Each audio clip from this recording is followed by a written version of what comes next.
Hello दोस्तों, नमस्कार। स्वागत है आप सभी का अपने इस यूट्यूब चैनल में। दोस्तों, आज की इस वीडियो में सीखने वाले हैं संख्या पद्धति, नंबर सिस्टम के बारे में। और इसमें हम कॉन्सेप्चुअल क्लास रखेंगे। तो हमारी पहली जो क्लासेस हैं वो कॉन्सेप्चुअल क्लासेस रहेंगी, यानी कि हम इसमें कॉन्सेप्ट सीखेंगे।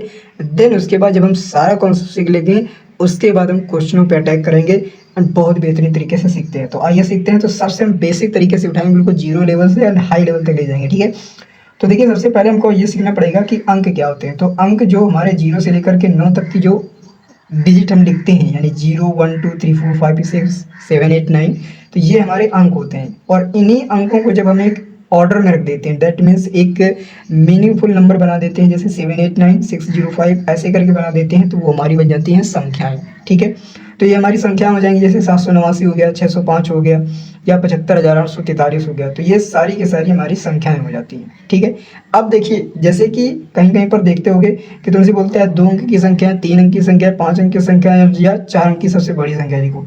तो ऐसे करके कई सारे आपको सवाल देखने को मिलते हैं। तो कैसे हम पता करेंगे कि वो 2 अंक की है, 3 अंक की है, 4 अंक की है?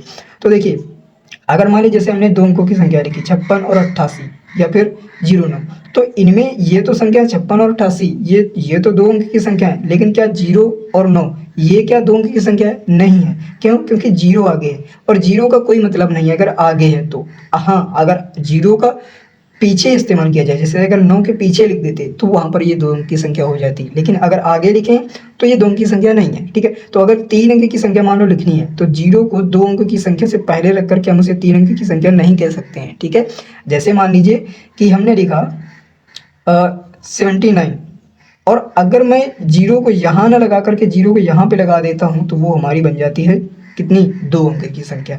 तो ये 2 अंक की संख्या, बट यहाँ पर अगर हम 0 का इस्तेमाल यहाँ पे कर देते हैं, तो वो हमारी 3 अंक की संख्या बन जाती है। ठीक है, अब देखिए, जैसे मान लीजिए कहीं पर आपसे क्वेश्चन में पूछा जाता है कि इसका हजारवां स्थान पता कीजिए, इसका सैकड़ा का स्थान पता कीजिए। तो कैसे, मतलब हमको ये तो कम से कम मालूम होना चाहिए कि नहीं इसमें कौन सा इकाई का अंक है, कौन सा दहाई अंक है, कौन सा हजार का अंक है।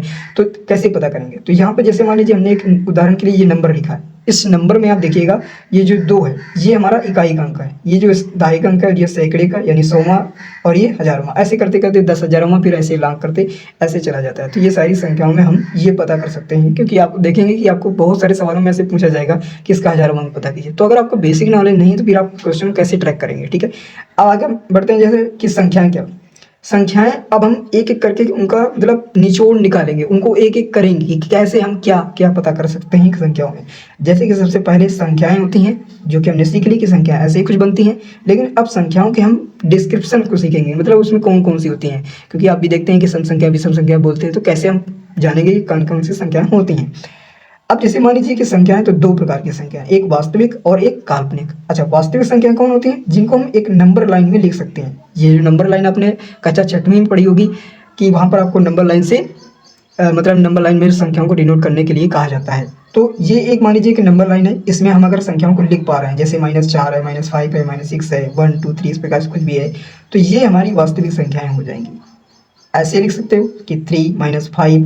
हाँ, एक बात ध्यान रखिए कि वास्तविक संख्या नेगेटिव भी हो सकती है। ठीक है, तो 3 -5 5/7 ये सारी की सारी आपकी वास्तविक संख्या कहलाती हैं।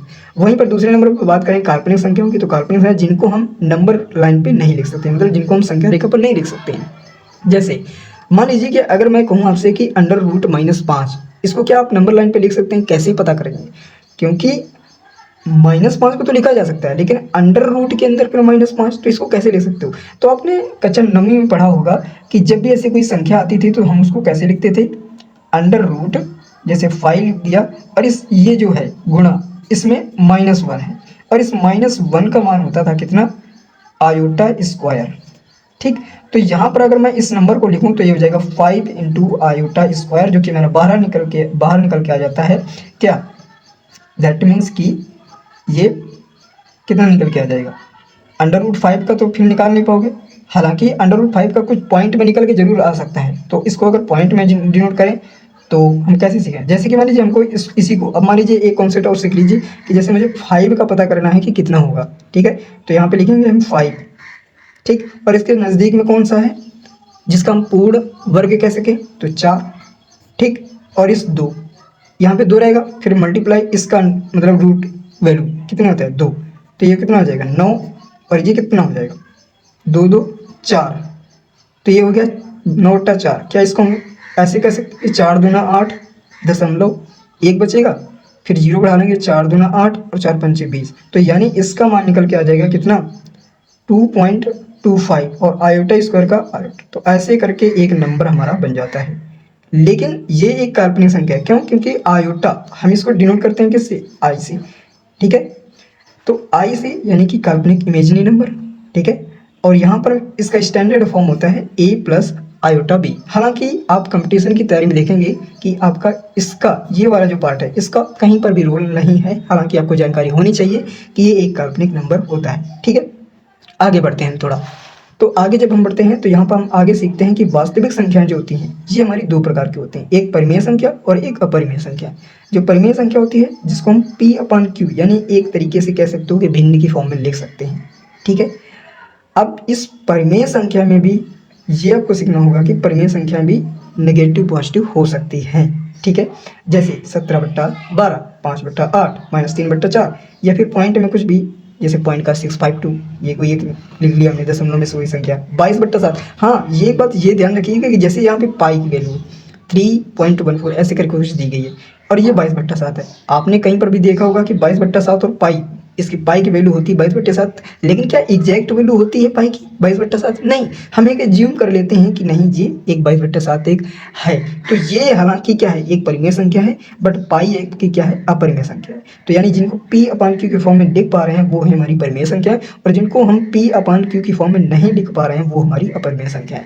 जो अपरिमेय संख्या है ये आप देखेंगे तो ये रिपीटिंग नहीं होती हैं, बट ये रिपीटिंग हो सकती हैं। जैसे कि यहाँ पर हम कुछ भी लिख सकते हैं, जैसे 0.5555 ऐसे करते कुछ भी रिपीट करते चल सकते हैं, तो वो हमारा बन जाएगा क्या, परिमेय संख्या है। और यहाँ पर रिपीटिंग नहीं होती हैं, यहाँ पर आपको नंबर ऐसे ऊट पटांग मिल जाएंगे, मतलब कि जैसे 0.3 2 4 5 7 0 9 8 2 7 ऐसे करके मिलते चले जाएंगे, मतलब चलता ही रहता है प्रोसेस। तो ये हमारी अपरिमेय संख्याएं होती हैं, ठीक है। अब अपरिमेय संख्या में √x यानी कि मतलब रूट के अंदर कोई भी नंबर जो लिखा होगा और पॉजिटिव होगा तो वो कैसा होगा, अपरिमेय संख्या होंगी। जैसे अगर मैं कहता हूँ √5 तो ये एक अपरिमेय संख्या है, √12 तो ये एक परिमेय संख्या है, पाई की वैल्यू भी एक अपरिमेय संख्या है। अब हम आ जाते हैं थोड़ा पूर्णांकों के बारे में। तो पूर्णांकों के इंग्लिश में कहते हैं इंटीजर्स। क्या कहते हैं, इंटीजर्स कहते हैं। तो पूर्णांक दो प्रकार के, एक ऋणात्मक पूर्णांक और दूसरा धनात्मक पूर्णांक, ठीक है। तो जो ऋणात्मक पूर्णांक होता है वो क्या होता है, तो जो भी हम नेगेटिव वाले जो पूर्णांक होते हैं, दैट मीन्स जीरो को छोड़ करके जो भी नेगेटिव पार्ट होता है, दैट मीन्स इधर का, जैसे कि थोड़ा इधर ये देखो नीचे हमने बना रखा है ये नंबर लाइन, ठीक है। इसमें जीरो के जो भी इधर वाले होते हैं ये हमारे होते हैं ऋणात्मक पूर्णांक, और जो जीरो के इधर यानी कि दाहिने साइड होते हैं वो होते हैं हमारे धनात्मक पूर्णांक। अब यहाँ पर देखिए जो जीरो है ये ना तो धनात्मक में है और ना ही ऋणात्मक में है, यानी एक उदासीन नल पार्ट में आ जाता है, ठीक है। तो ये हमारा उदासीन पार्ट में आ जाएगा। तो ऋणात्मक पूर्णांक माइनस नेगेटिव इन्फिनेटिव से लेकर के -1 तक, मतलब -1 -2 -3 -4 -5, इसका से कोई भी नंबर जो नेगेटिव फॉर्म में लिख सकते हैं ये हमारा ऋणात्मक पूर्णांक होगा। और जो हम जो धनात्मक पूर्णांक जैसे कि 1 से लेकर के जो धनात्मक इन्फिनिटी, यानी इन्फिनिटी इट मीन्स कहने का मतलब अनंत, यानी कि हम कोई भी नंबर जिसके आगे अगर प्लस है, ठीक है, और जिसको हम नंबर लाइन पे लिख पा रहे हैं वो हमारा धनात्मक पूर्णांक कहलाएगा। इस बात को आप ध्यान रख लीजिए, ठीक है। तो ये हमारा पूर्णांक का पार्ट हो गया। शून्य को ध्यान रखिए थोड़ा कि शून्य जो है ना तो पॉजिटिव है ना ही नेगेटिव है। अब देखिए दूसरा कि प्राकृतिक संख्या क्या होती हैं। तो प्राकृतिक संख्या जो धनात्मक पूर्णांक होते हैं, क्या धनात्मक पूर्णांक जो होते हैं, जैसे 1 2 3 4 5 6, कोई भी ऐसा नंबर जिसके आगे प्लस है, दैट मीन प्लस हम लिखते नहीं लेकिन मतलब उसके आगे नेगेटिव नहीं है और वो जीरो नहीं है, और 1 से लेकर के कोई भी संख्या हम जो लिखते हैं वो हमारी प्राकृतिक संख्या कहलाती है। वहीं पर पूर्ण संख्या बात करें तो अगर हम शून्य को भी शामिल कर लें इनमें यानी प्राकृतिक संख्याओं में तो वो हमारा बन जाता है क्या, पूर्ण संख्या। जैसे 0 1 2 3 4 5 इस प्रकार से कोई भी यानी कि प्राकृतिक संख्या लिख रहे हैं, लेकिन अगर कहीं पे जीरो आपको दिख रहा है तो जीरो एक पूर्ण मतलब पूर्ण संख्या है, ठीक है। तो इसको हम अगर कहीं पे जीरो दिख रहे हैं तो पूर्ण संख्या ही बोलेंगे, ठीक है। अगर आप परिभाषा चाहते हैं तो परिभाषा 0 से लेकर के जो भी प्राकृतिक संख्या होती हैं उनको हम पूर्ण संख्याएं बोलते हैं, ठीक है। अब हम इन पूर्ण संख्याओं में ही निकालेंगे इसके और भी पार्ट, जैसे कि इन्हीं पूर्ण संख्याओं में सम संख्याएं भी होती हैं, विषम संख्याएं भी होती हैं, अभाज्य संख्याएं और भाज्य संख्याएं भी होती हैं। एक एक को देखते हैं। जैसे कि सम संख्या, तो सम संख्याएं 2 से विभाजित होने वाली संख्याएं होती हैं, जैसे कि 2 8 12, जैसे कि 248 या फिर मान लीजिए 34,342। इस प्रकार से कोई भी ऐसा नंबर जो कि 2 से डिवाइड होगा वो सम संख्या कहलाएगी। ठीक है, आगे बढ़ते हैं। विषम संख्या, तो विषम संख्याएं जो 2 से नहीं विभाजित हो पाएंगी, जैसे कि 1, 3, 5, 7, 13, 239, 4,357, ऐसे भी कोई भी नंबर जो तुम बना सकते हो जो कि 2 से डिवाइड नहीं होगा, वो हमारी विषम संख्याएं कहलाएंगी। ठीक है, अभाज्य संख्याएं क्या होती है, तो जिसके 2 फैक्टर होते हैं, 2 गुणनखंड होते हैं। ठीक है, हिंदी में समझो तो 2 गुणनखंड जिसके होते हैं। जैसे तुम करते नहीं हो, जैसे मान लीजिए हमने एक नंबर लिखा, जैसे 5 ले लिया या 2 ले लिया या कुछ भी 23 ले लिया, 101 ले लिया। ऐसी प्रकार से कोई भी एक ऐसा नंबर जो कि मतलब जिसके फैक्टर 2 हों या फिर गुणनखंड 2 हों, एक और स्वयं में एक संख्या। जैसे मैं अगर 2 के कहूँ कि गुणनखंड कीजिए तो कितना निकाल पाओगे, ज़्यादा से ज़्यादा कहोगे कि 1 होगा और 2 होगा, यानी कि इसके 2 ही फैक्टर होंगे। ठीक है, तो ये अभाज्य संख्या हो जाएंगी। ऐसे ही भाज्य संख्या होती हैं, कि भाज्य संख्या है जिसमें मतलब कि 2 से ज़्यादा फैक्टर गुणनखंड होते हैं। जैसे कि अगर मैं 4 का कहूँ तो आप 4 का कितना निकालेंगे, 1 निकालेंगे, 2 निकालेंगे और 4 स्वयं में हो जाएगा। तो मतलब इसके 2 से ज़्यादा फैक्टर हो गए। जैसे मैं 68 कहूँ तो 1 निकालोगे, 2 निकालोगे, 4 निकालोगे। ठीक है, और आपका जैसे 17 हो गया। ठीक है, इसके बाद जैसे 34 हो गया। ऐसे कई सारे फैक्टर निकल के आ जाते हैं 68 के। तो ऐसा कोई भी नंबर जो अपनी तरफ से तुम बना सकते हो और जिसके 2 से ज़्यादा गुणनखंड बन पाते हैं, वो हमारा क्या होता है, भाज्य संख्या है। ठीक है, आगे हम और अच्छे तरीके से जानते हैं, बहुत इंपॉर्टेंट फैक्ट के बारे में जानेंगे नंबर से रिलेटेड। क्योंकि आगे जब भी आप इस वीडियो को अगर आप देख लेंगे ना, तो इसके बाद जब आप सवालों को पढ़ेंगे तो वहाँ पर कहीं पर आपसे कहेगा कि अभाज्य संख्याओं का ऐसा मतलब जोड़ा बताइए जो मतलब जिसमें 2 का गैप हो, या फिर 3 ऐसी अभाज्य संख्याएं हैं उनका योगफल 100 है, अगर पहली एक विषम है या दूसरी सम है। ऐसा करके कुछ भी सवाल पूछ लेगा तो वहाँ पर आप अटकेंगे नहीं, ये हमारी गारंटी है। ठीक है, तो चलिए आगे सीखते हैं मज़ेदार तरीके से। ठीक है, और अगर आपको वीडियो अच्छी लग रही है और वीडियो से कुछ सीख पा रहे हैं आप, तो चैनल को सब्सक्राइब कर सकते हो, क्योंकि यहाँ पर हम कम टाइम में चैप्टर्स का रिवीजन करने वाले हैं। कम टाइम में आपको हम कंप्लीट मैथ सिखाने वाले हैं, जो कि आपको किसी भी एग्जाम में बैठने के लिए अच्छे से मदद करेंगे। ठीक है, तो आगे बढ़ते हैं। सभी जो पूर्णांक होते हैं ना, वो परिमेय संख्या होती है। कोई भी पूर्णांक, अभी हमने देखा कि पूर्णांक क्या होते हैं, बोलो पूर्णांक क्या होते हैं। पूर्णांक हमारे मतलब -इन्फिनिटी से लेकर के जो प्लस के इन्फिनिटी, यानी कि ऋणात्मक की कोई भी संख्या और धनात्मक की कोई भी संख्या या फिर 0, ये सारे के सारे पूर्णांक होते हैं। तो सभी जो पूर्णांक होते हैं वो परिमेय संख्याएं होती हैं। ठीक है, अब हम आगे बढ़ते हैं। जैसे 2 जो है वो सबसे छोटी अभाज्य संख्या है। अभी हमने देखा ना कि 2 अभाज्य संख्या है, तो 2 सबसे छोटी अभाज्य संख्या और कैसी है, सम संख्या भी है। देख रहे हो ना, सम संख्या क्या होती है, जो 2 से कट जाए, यानी 2 स्वयं 2 से कट जाएगा। और 2 जो है इसके फैक्टर 2 है, इसलिए ये अभाज्य संख्या है। तो 2 सबसे छोटी अभाज्य संख्या और सम संख्या भी है। एक ना तो भाज्य संख्या और ना ही अभाज्य संख्या। तो ये बहुत ज़्यादा इंपॉर्टेंट पॉइंट है कि एक ना तो भाज्य संख्या और ना ही अभाज्य संख्या है। ये जो इम्पोर्टेंट, मैं ये वाला पार्ट कह रहा हूँ ना कि ये इतना ज़्यादा इम्पोर्टेंट, क्योंकि कई सारे स्टूडेंट हैं जो कि सवालों को करते हैं, वहाँ पर सवालों में देखते हैं कि जब आ जाता है कि भाज्य संख्याएं किसी 4 नंबर का या 4 अंक हैं या 4 संख्याएं हैं, उनका सम जो है यानी योग जो है वो 56 है, तो ऐसे करके कैसे तुम बना सकते हो। तो वहाँ पर कई सारे स्टूडेंट मैं देखता हूँ कि वो 1 लिख देते हैं, जबकि ये गलत है भाई साहब। 1 ना तो भाज्य और ना ही अभाज्य संख्या है, तो इसको ध्यान रखेंगे। ठीक है, अच्छा, एक बहुत ज़्यादा इंपॉर्टेंट पॉइंट है कि 3, 5, 7 ये एक पेयर ऐसा है जिनके बीच में आप देखेंगे 2 का गैप है। क्या लिखा है, केवल एक ही युग्म ऐसा जुड़ा है जो 3 लगातार विषम, और विषम भी है 3 लगातार। ठीक है, और जिनमें 2 का गैप भी है। तो ये बहुत ज़्यादा इंपॉर्टेंट पॉइंट है।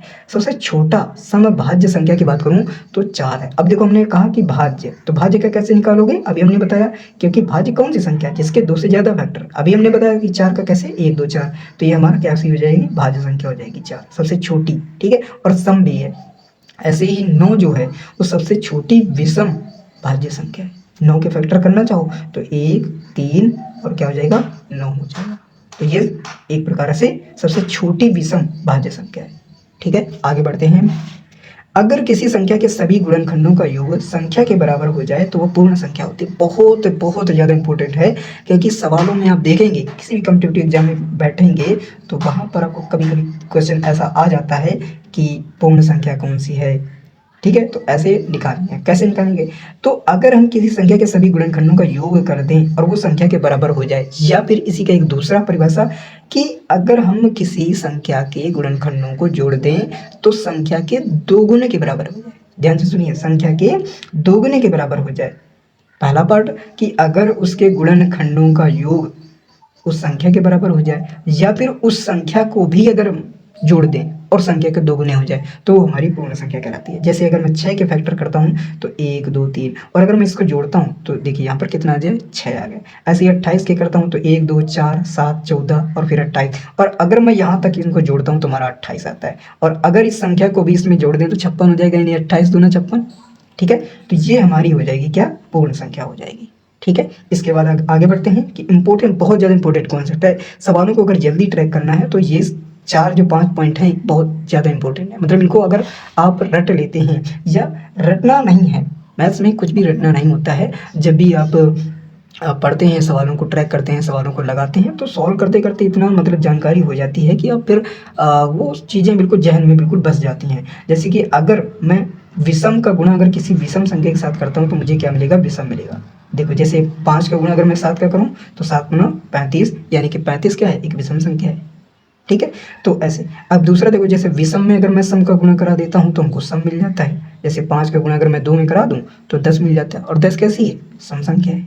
ठीक है, तो ये हमारा हो जाएगा। दूसरा देखो, विषम में से अगर मैं विषम को जोड़ूं या फिर घटाऊं, ठीक है, जोड़ूं या फिर घटाऊं तो क्या मिलेगा, सम मिलेगा। कैसे, देखो जैसे अगर मैं 13 क्या है, विषम है, 5 क्या है, विषम है, अगर मैं इनमें जोड़ता हूं तो मुझे मिलेगा 18, और अगर मैं इसमें घटाता हूं तो मुझे मिलेगा 8। और 18 8 दोनों कैसी कैसी संख्या है, सम संख्या है। ठीक है, दूसरा देखो, जैसे सम में से अगर मैं सम को जोड़ दूं या फिर सम में से सम को घटा दूं तो मुझे सम मिलेगा। देखो कैसे, जैसे 8 क्या है, सम संख्या है, 6 क्या है, सम संख्या है। ठीक है, तो 8 में से अगर 6 जोड़ देता हूं तो क्या मिलेगा, 14। अगर 8 में से 6 घटा दूं तो क्या मिलेगा, 2। और ये दोनों कैसी संख्या है, सम संख्या है। तो हुआ ना कि सम में से सम को जोड़ दें या घटा दें तो सम मिल जाएगा।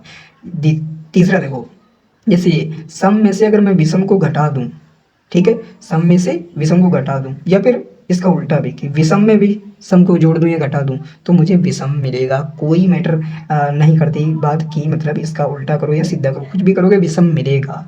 ठीक है, जैसे कि अगर मान लो 18 कैसी है, एक सम संख्या है, और 7 कैसी है, एक विषम संख्या है, तो 18 में से 7 अगर मैं जोड़ देता हूँ तो कितना मिलेगा, 25, और 18 में से 7 घटा देता हूँ तो कितना मिलेगा, 11।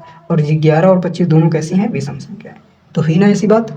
ठीक है, और वीडियो अच्छी लगी तो भाई सब वीडियो को लाइक जरूर कर देना। ठीक है, बहुत अच्छे अच्छे कॉन्सेप्ट सिखाएंगे हम। जैसे कि अब बहुत देखो, ये इतना इंपॉर्टेंट कॉन्सेप्ट है, कई सारे सवालों को आप देखेंगे कि चुटकियों में सॉल्व करेंगे यूं। आप बिना मतलब प्रैक्टिस जब करेंगे तो प्रैक्टिस करते करते इतना आप सीख जाएंगे कि आप इधर सवाल देखेंगे, चुटकियों में आंसर निकालेंगे। बस इसको ध्यान रख लो कि अगर ऐसा कोई समीकरण मिले कि a प्लस बी बराबर अगर c की टाइप का कोई दिखे और a माइनस बी बराबर दिया गया है d, कई सारे सवालों में देखेंगे कि दो संख्याएं हैं, उनका नंबर जो उनका योगफल है इतना है और उनका अंतर इतना है, तो पहली संख्या बताओ या दूसरी संख्या बताओ। ऐसा कई सारे देखने को मिलेंगे। तो अगर a प्लस बी बराबर c है और a माइनस बी बराबर यानी उनका अंतर d है, तो पहली संख्या यानी a बराबर क्या हो जाएगा, इन दोनों का योग कर दो, उसमें 2 से डिवाइड कर दो। और अगर दूसरी संख्या पता करनी है b, तो दोनों को इनको घटा दो और उसमें 2 से भाग कर दो, तो ये तुमको मिल जाएगा दूसरी संख्या। ठीक है, तो ये आपको देखना पड़ेगा। ठीक है, जैसे अगर मैं यहाँ पे थोड़ा करता हूँ, जैसे अगर मान लीजिए कि मैं कहूँ कि a प्लस बी, ठीक है, a प्लस बी बराबर 5 है और इन्हीं का अंतर जो है वो 17 है। ठीक है, इन्हीं का अंतर 17 है। या फिर अब देखो 17 अगर मैं दूसरी संख्या बड़ी ले लूँगा तो नेगेटिव मिलेगा, बट नंबर हाँ जरूर मिल जाएगा। ठीक है, चलो यहीं पे कर लेते हैं। तो पहली संख्या कितनी हो जाएगी, a बराबर, इन दोनों को जोड़ दो, 17 और 5 22, और 22 में 2 से डिवाइड करोगे तो कितना मिल जाएगा, 11 मिल जाएगा। दूसरा देखो b, दूसरी संख्या 5 में से 17 को घटा दो, इसमें 2 से डिवाइड कर दो तो कितना हो जाएगा, 12। ठीक है, माइनस का 12/2 और 2 से काटोगे तो कितना हो जाएगा, माइनस का 6। ये मिल गया, माइनस का 6। ठीक है, तो ये हमारा हो जाएगी। ऐसे करके इनको सॉल्व करना होता है। अब ये देखो कॉन्सेप्ट कि कहाँ पे शांत दशमलव होगा और कहाँ पे अशांत दशमलव होगा। इसका इतना ज़्यादा तो इम्पोर्टेंट रूल नहीं है, बट हाँ कभी कभी सवालों में आ जाता है, आपको किसी किसी पेपर में देखने को मिल जाता है कि मतलब कैसी, दशांत होगा, कौन सा शांत होगा, कौन सा अशांत होगा। तो इसके लिए बेहद ही मस्त ट्रिक है। देखो कैसे, पहले तो ये समझो कि शांत और अशांत में क्या मतलब होता है। तो यह वह दशमलव संख्या है जिसमें दशमलव बिंदु के बाद अंकों की संख्या सीमित होती है, यानी कैसी होती है, फाइनाइट होती है। यानी कि अगर दशमलव के बाद देखें तो एक टाइम ऐसा आएगा जब वो डिवाइड होना बंद हो जाएगी। तो ये हमारा होता है शांत दशमलव।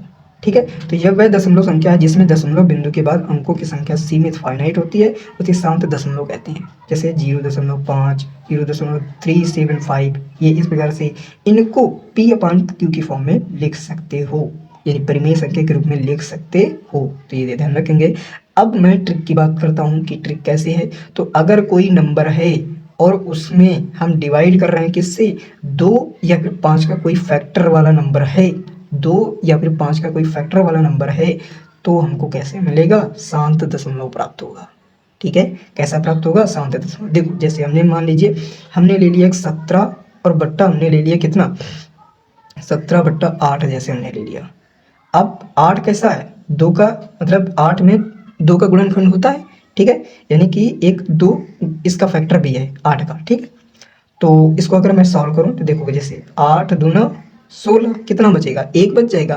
फिर हम दशमलव लगाएंगे, एक जीरो बढ़ा देंगे, 10 हो जाएगा। तो 8 1 कम 8 निकल के आ जाएगा। फिर कितना बचेगा, 2 बचेगा। फिर दशमलव हमारा लगा है तो जीरो 1 बढ़ा लेंगे, 20 हो जाएगा।